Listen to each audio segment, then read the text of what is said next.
Hi, I'm Christopher Sage. Welcome to Club here in Neukölln at Kunstlerbruch Wildenbruch. I'm here with my special guest Joe, all the way from London, freshly flown in this morning for you all. Yeah, I'm one of the five resident artists that are part of the club exhibition. I'm number 4 in the row of 5, so if you haven't been down to see any of the others, then do come down and see the next one in the next 3 weeks. I'm a visual artist from London originally. I've been based here in Berlin for some time. And the exhibition will be on for the next 3 weeks for those of you that are listening online. And what else to say? I can intro myself. Hey everybody, my name's Joe Andrews. I obviously have a close and long relationship with Chris, which is, you know, the initial reason obviously why I'm here, but also my life has really been connected to the club and to music. I work in the music industry. I'm a musician. I have participated in club culture and club life. And electronic music really since I was very young. So, you know, to kind of kick this off, I guess, you know, Chris was probably the person that introduced me to I guess, electronic music or club. Yeah, there we go. That's it. I'm going to have to start all over again. I thought it was very eloquent, but I've ruined it now. Yeah, so Chris was probably my gateway into starting to connect with music, because in the context of the club, I think my first connection with it was through music and listening to club music really before I was ever allowed into a club. And Chris was the person that introduced me to that really. So it's super nice to be here under this context to kind of talk with Chris about the subject and our experiences over our lives, I guess. So I guess we probably might as well start at the beginning, I would have thought. Yeah, I mean, we've known each other now for maybe longer than we'd care to count. So I would have probably been in one of my first years at uni when Joe and I met, and I was a couple of years older than him. So although I might have started going into clubs, he wasn't yet sort of come of age to be at least legally allowed in. But yeah, I'm partly responsible for the tons of vinyl that fill his halls at home. Unfortunately, or fortunately for those that love his music. Thanks, man. Yeah, so I mean, I guess we started connecting, yeah, as I say, around club music, but actually that time was kind of the mid-90s, to give you guys some context. And around that time, club music had been obviously established for a while, but was really starting to diversify and was really starting to develop into quite a multifaceted genre that stretched beyond really just the club itself. And I think we wanted to start with kind of the music that we probably initially bonded over, which was a more abstracted, maybe a more down-tempo, something that you might find in, you know, what existed a lot then, which was chill out rooms. So you had obviously the main dance floor and the main club room, and then you'd have a chill out room. And that's the kind of music that kind of probably gravitated towards first, which was always atmospheric, yeah, quite kind of down tempo, I guess. And yeah, just something that Chris introduced me to, and we kind of went from there. So I guess we might as well start with the first track. I don't know if you want to intro that, because this is definitely one of your favorites back in the day. Yeah, I mean, for me, we'd spent a lot of time delving through record stores, and invariably there would always be sort of that little treasure that you would hold that would sort of just really keep your attention. And for me, that was actually with I think it was a sort of EP from Uncle, and I'm not going to say anything more. I'm just going to go straight in now.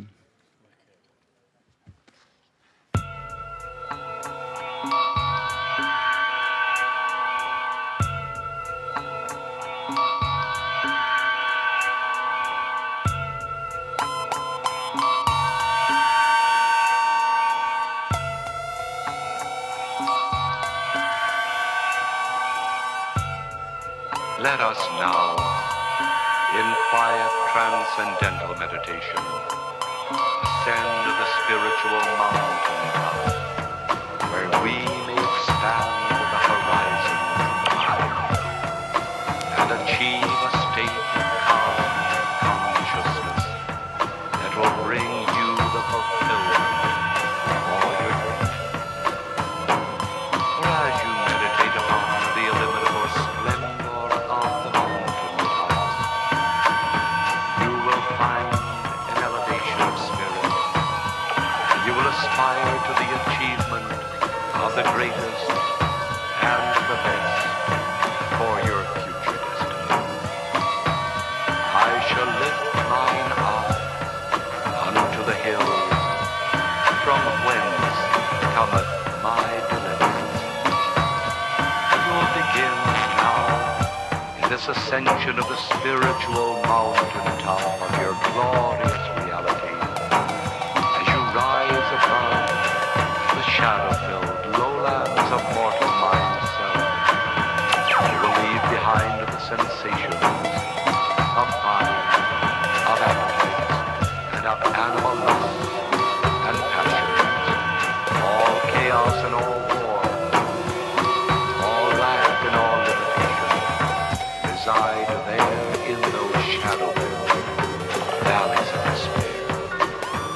Now you will feel the illimitable presence as you raise your eyes into the lofty spheres of the divine infinite realm.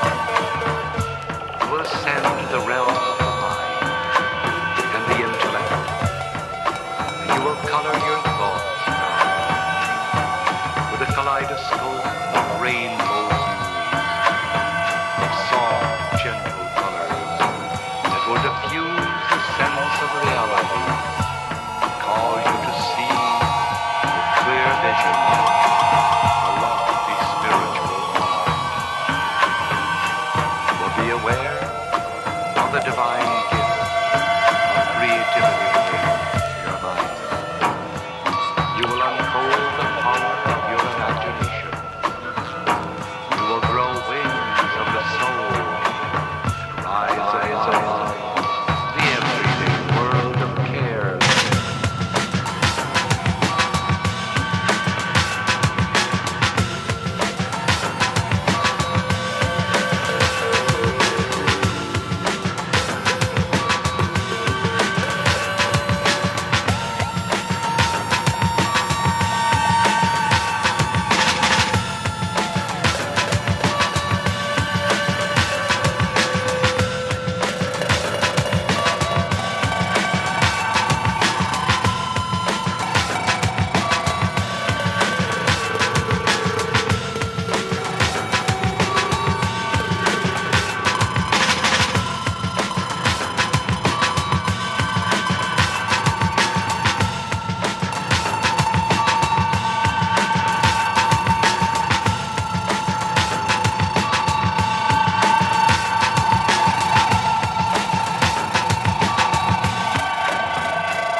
Yeah, so I guess you can call that a kind of, in the UK there's a term called a gateway drug, and what that means is it's a way that it's the beginnings of how people get hooked on something, and that music was definitely a way that I started to get hooked on club culture.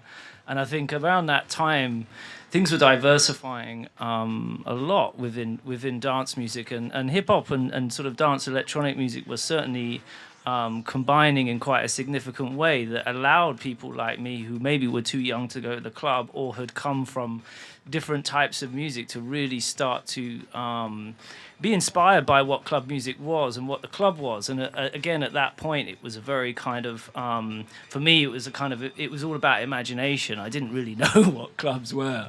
I just kind of imagined what they could be, which, you know, looking back on it is such a wonderful time, really, because I think over the years, club culture has always come to mean that for me at its best, when it's, you know, exciting and it's about the unknown and the ambiguities of what clubs really were. And I think that still is at its most powerful, is kind of going out on a night and about the unknown. But I guess to kind of revert back to where I started off, was to talking about how hip-hop and kind of other music was starting to combine with club culture around the mid-90s.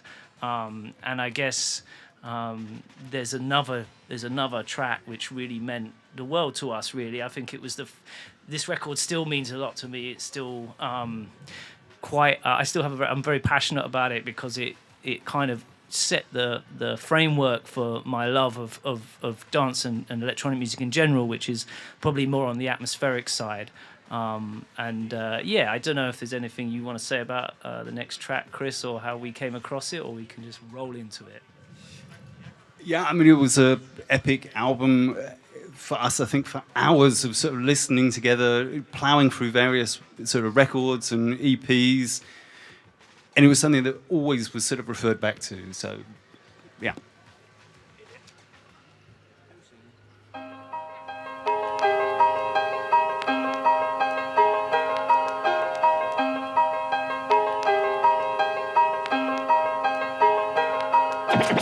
From listening to records, I just knew what to do. I mainly taught myself. And, you know, I did pretty well, except there were a few mistakes that I made that I have just recently cleared up, you know.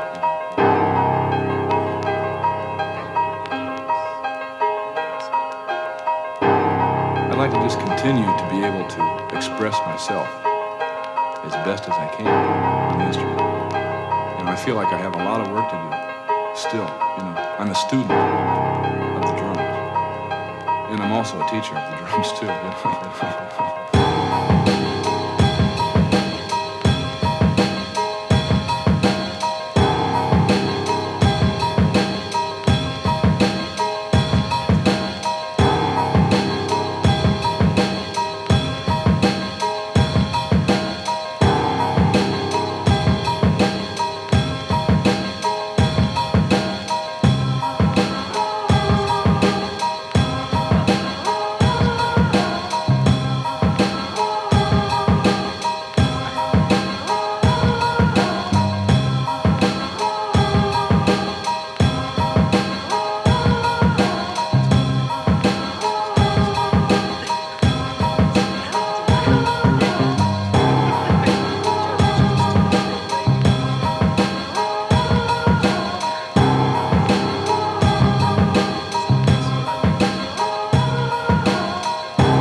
assimilating and distributing all he receives, slowly, until it becomes a part of him.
Obviously, coming up through sort of the art scene, and actually when Joe and I met, I was studying on my undergrad in Reading, and obviously there were sort of a number of electronic acts as well, even then, that were sort of coming and acting as a sort of crossover, really, between sort of electronica and club music, also within a sort of art scene. So Future Sound of London actually was sort of very, very significant in sort of bringing over really that sort of same emotive sort of vibes that you would have within a dance floor, actually, but in a much more sort of emotive sense, like within an art context as well. So they were able to sort of straddle between different environments.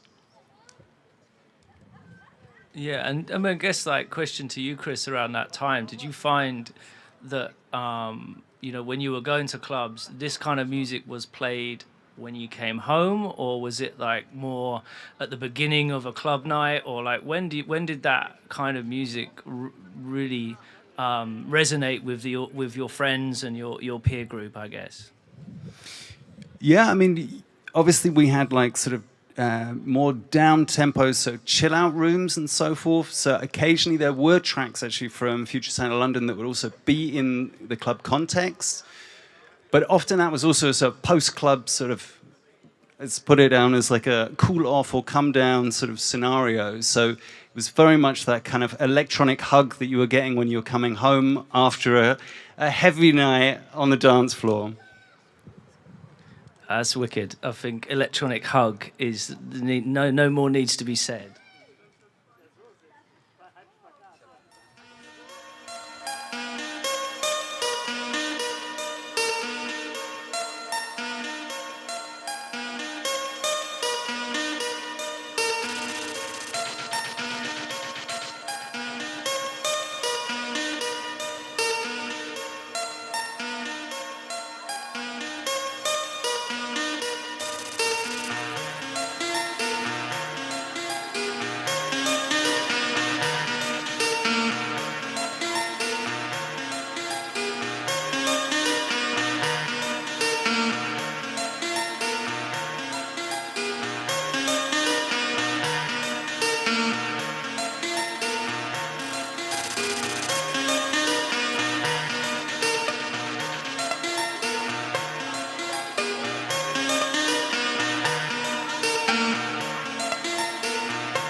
Yeah, so that if anyone's feeling sensitive out there, that was your electronic hug, and you should now feel a lot better. So, moving on, I guess this whole that kind of genre really was personified around the time with a term called IDM, which was, for those of you, I'm sure most of you are aware, but intelligent dance music. And that was really a period where probably for the first times that club music started to abstract and started to have different meanings for different people and be able to use in different contexts, as I kind of prefaced already. And the record, we're not going to stay in this area for too much longer, but I think it's a good place to start, and it's important particularly from the context that both Chris and I come in, from a musical and an art context, that this kind of music was and still is very prevalent within these kinds of communities. This artist, everyone will know. This is, he is probably the biggest icon of that period, Aphex Twin. And this is a record from early in his career, but it's a really gentle record, but probably one of his most effective, in so much as that it wasn't really heralding a technological progression, but a kind of an emotional one. And I think this particular period of IDM, if you want to call it, was just such an inspiration to so many people, both people that are still and continue to operate within clubs today, and obviously have done over the last 20 years. So yeah, I guess I'll just play it.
like Joe, my early beginnings also were sort of well before I was actually of club age. And growing up in London in sort of the 80s, there was already a sort of club music that was sort of hitting there off acid house. And I probably would have only been about sort of 13, 14, but actually hearing it in a friend's bedroom for the first time, because I'm having an older sister who wasn't old enough to be getting out to clubs. So there were records that were coming back home. So it was actually a sort of, for me, first early doors of being sort of really exposed to club music and trying to sort of understand that before even being old enough to sort of enter the doors.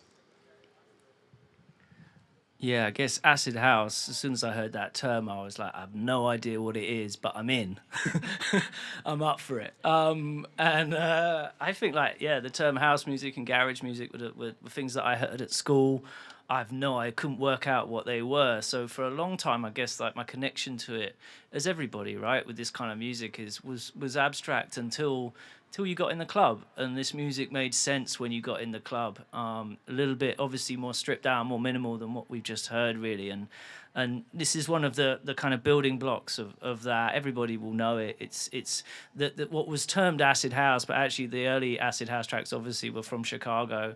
And were kind of became interpreted by the UK media to be called acid house, but ultimately were kind of Chicago strip rhythm club tracks that started to take on a different meaning as they traveled around the world. So this is probably one of the most famous of them, but yeah, it's one of the tracks that made sense to me, made clubs make sense to me, I guess. So.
So yeah, I guess that's the first. We're now in the club space. We've kind of obviously started in the chill out room, and we've now moved to the main room. And I guess my first question really is kind of obviously for Chris, and just asking about what was your first experiences. I can hear the tune still going. Hold on. What was your first experiences of those spaces, of the club as a space, and what were the kind of clubs that you were going to around this era? Yeah, I mean, for me, being in Reading when I was just about 18, 19 would have been my first opportunity really to get into clubs. And the great thing there, although it was a small city, I mean, you sort of suffer from the fact that you're very close to London, but we also benefited greatly.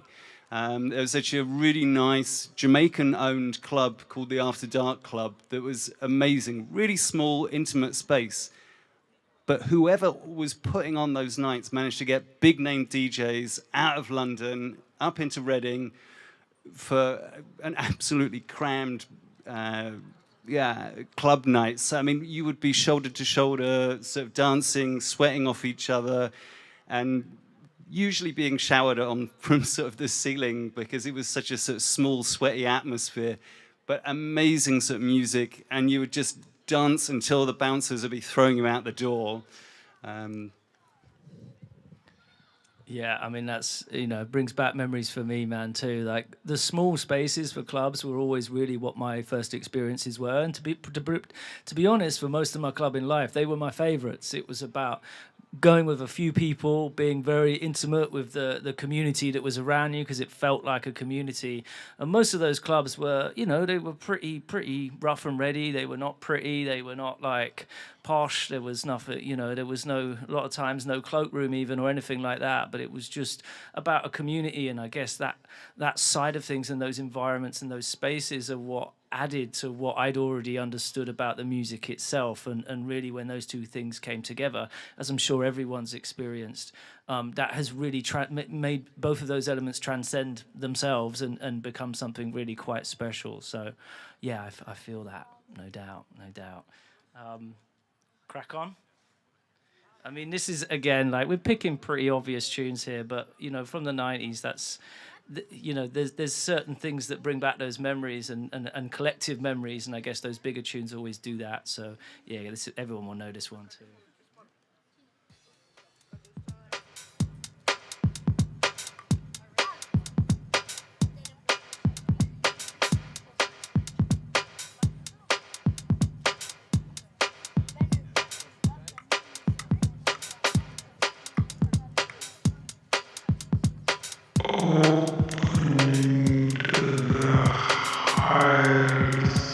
States of consciousness.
So, I mean, one of the most amazing things, obviously, that anyone's experienced on the dance floor is to be sort of emotionally played with and sort of brought up and brought back down. Like, we know it. It was sort of one of those kind of classic hits back then that sort of just really was a roller coaster sort of for anyone on the dance floor.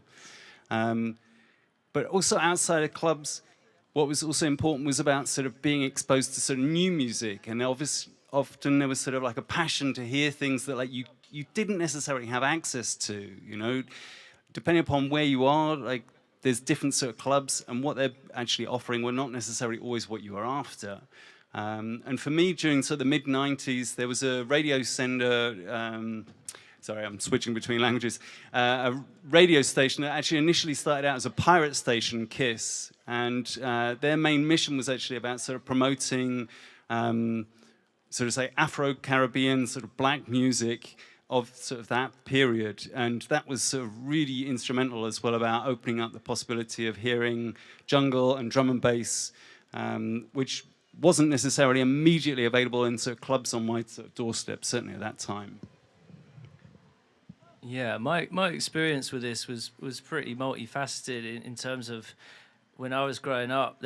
You could pretty much go to a whole plethora of genres, and you often did, and that just made up the kind of melting pot of how you experienced each club. And obviously the clubs themselves and the spaces, if you're in quite a small town or if you're in, you know, not a major city, they're probably the same clubs. You probably go and hear the same music. You hear different music, but in the same clubs on different nights. So you kind of experience the space and the environment in such a different way, depending on the mood and the style of music that you're listening to. You know, for me, jungle and drum and bass has become such a mainstay in my life. It was something that actually, to begin with, I was kind of unsure of, but a friend kind of introduced me to the side of it that was very similar to something I've talked about earlier, which was the more atmospheric side of things, and something which in a club I really emotionally responded to talk about something you mentioned, Chris, which is that real emotional connection. And I think when I grew up, those spaces that were transformed by jungle and drum and bass were, you know, they felt very different to house music, but completely inspirational and completely revolutionary, but in a totally different way. This tune is by an artist that is so dear to me, and I will always be one of my favorite all-time, I guess, jungle or drum and bass producers. And it was the perfect melding of emotion and kind of physicality that within those clubs, be they big or small clubs, really push the genre forward. Yeah, I guess, yeah.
So although Joe and I sort of shared such a great passion for sort of diving through records and sort of sharing with each other your sort of newest gold finds and sort of sharing those sort of peak moments on a record that just sort of really took you places that you were waiting for the next DJ night to be sort of hearing.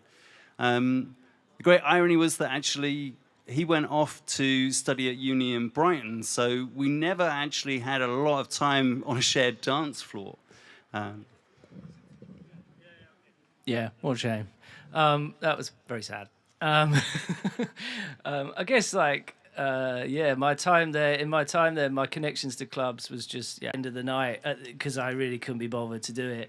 But doing that gave you such a different experience of like watching the dance floor fill up, watching that environment turn from kind of an empty room to something that had an energy, and people started to connect, and people still remember it today. Obviously just my mates, not really anybody on a grand scale, but my mates still remember it and we still talk about it, and it's that sense of community within those spaces that kind of still remains. And that was always the most important thing. So it was a totally new way to see it. And I always thought it would be an easy thing to do. It's not an easy thing to do.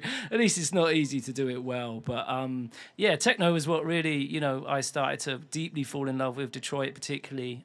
This tune is actually from an Irish techno producer, but it was one of a track that I always played at the club. It's not from the artist himself is amazing, but didn't necessarily have tons of notoriety. It's just kind of one of those, if you're into club music, that, so much music gets produced, and, you always have your special favorites that you think nobody knows about, I guess. And I always, again, with clubbing and club environments, listening to things and going to places that you think are underground or a little bit, a little bit under the radar is always what you feel motivated by. So this tune has still got a very special place for me.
Yes, I mean, that shared experience that Joe's talking about, that sort of emotional roller coaster, is not just about the friends that you stand in line and wait to get in at your favorite club or to see your favorite DJ. It's also that sort of roller coaster that you end up sharing in a community with people around you. And it's nothing better than to be there in a club with complete strangers, all on the same vibe, absolutely loving that moment.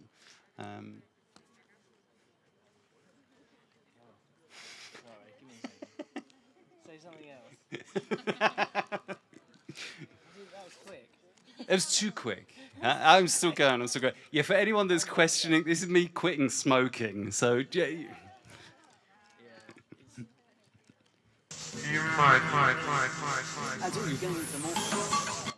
Sorry, it was a misconception about the next track.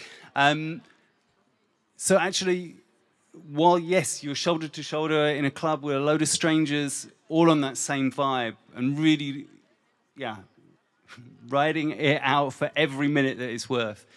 The important thing is about sort of having that safe house at the end of an evening with friends and loved ones to really be able to sort of just chill out and safely calm down. So we're leaving with an oldie from myself. It's actually another sort of Future Sound of London before there were Future Sound of London. We've got Amorphous Androgynous. So I hope it ends as a nice track for yourselves.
Yeah, thank you for joining us on a sort of walk through memory lane. I hope it's opened up some memories as well for yourselves and memories to come still.